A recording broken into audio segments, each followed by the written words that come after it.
Doctor BR Ambedkar వర్ధంతి సందర్భంగా మార్టూరు గన్నవరం రోడ్లో కుల నిర్మూలన ఉద్యమం ఆధ్వర్యంలో కార్యక్రమంలో ఘనంగా నిర్వహించారు.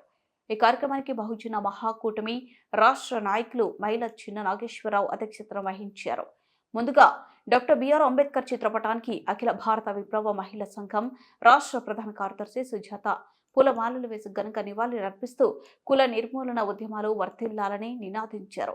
ఈ కార్యక్రమంలో యువజన కాంగ్రెస్ పార్టీ నాయకులు గొట్టిపాటి పవన్ కుమార్, కుల నిర్మూలన ఉద్యమం నాయకులు R Vijay, B Ramaiah, P Vali tailor association నాయకులు ఖాజా కరీముల్లా, నాగూర్వలి, సుభాని, పోలీస్ బాజీ రబ్బాని, వికలాంగుల సంక్షేమ సంఘం అధ్యక్షుడు ఉప్పలపాటి అచ్యుత రామరాజు, మదర్సా తదితరులు పాల్గొన్నారు. ఈ కార్యక్రమాన్ని ఉద్దేశించి అఖిల భారత విప్లవ రైతు సంఘం నాయకులు మహమ్మద్ పాషా మాట్లాడుతూ మనిషిని మనిషిగా గుర్తించనివ్వని మతం, ఆంక్షలు విధించే మతం అది మతం కాలేదు. అదొక వ్యాధి. పశువులని తాకేందుకు అనుమతించి మనుషులను ముట్టుకోకుండా నిషేధించే మతం మతం కాదని, అదొక శిక్షనే. డాక్టర్ బిఆర్ అంబేద్కర్ అన్న మాటలకు నేడు ప్రాధాన్యత సంతరించుకుందన్నారు.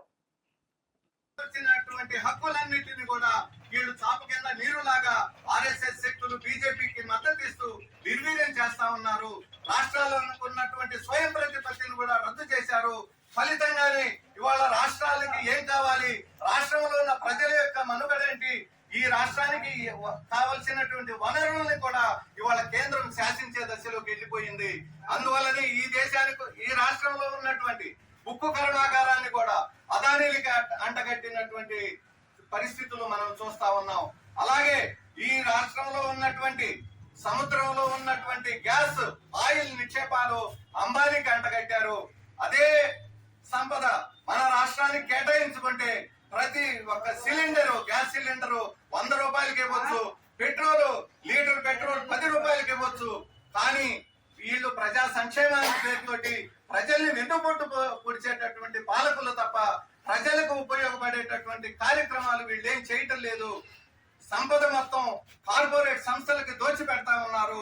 కార్పొరేట్లని వ్యతిరేకిస్తున్నామని ఒక పక్క చెబుతూనే రెండో వైపున సంపద మొత్తాన్ని కూడా ప్రైవేట్ పరం చేస్తూ, పరిశ్రమల్ని ప్రైవేట్ పరం చేస్తూ, అంబేద్కర్ యొక్క ఆశయాలకి తూట్లు పొడుస్తూ, రెండో వైపు అంబేద్కర్ యొక్క రాజ్యాంగంతోనే మేము అధికారంలోకి వచ్చాం, అంబేద్కర్ లేకపోతే మేము లేమని అంబేద్కర్ పేర్లు వగలాడి మాటలు మాట్లాడుతూ ఇవాళ పాలక వర్గులు కుట్రపూరితంగా ప్రజల్ని మోసం చేస్తా ఉన్నారు.